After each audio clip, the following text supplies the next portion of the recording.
This was the scene in Timbuktu as jihadists wrecked historic shrines in Mali 4 years ago. Insurgents linked to al-Qaeda destroyed 14 mausoleums that date back to Timbuktu's golden age in the 15th and 16th centuries. Now the man accused of directing those attacks will stand trial at the International Criminal Courts. I understand the charges. Ahmad al-Faqi al-Mahdi is set to plead guilty to the war crime of destroying the UNESCO World Heritage Site. He'll be the first alleged jihadist to stand trial before the ICC and the first to be charged with crimes arising from the Mali conflict.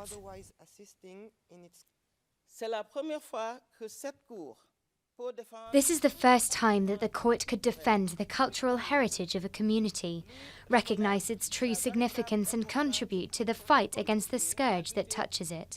That can often be the prelude to worse abuses against the population.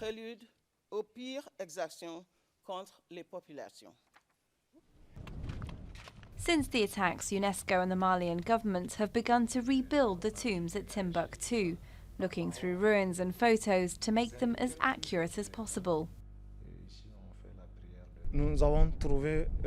Fortunately, we found after the destruction that the remains of the walls are still there. We analysed the site, which was our first source of information. We also collected information from the community, from different cultural organisations, to find old photographs and documents collected from historians who came here to Timbuktu.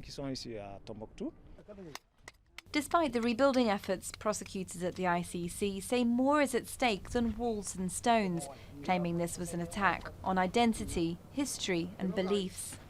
If the trial finds al-Mahdi guilty of war crimes, it could set an important precedent, although it won't affect jihadists in Syria or Iraq because neither country has signed up to the ICC.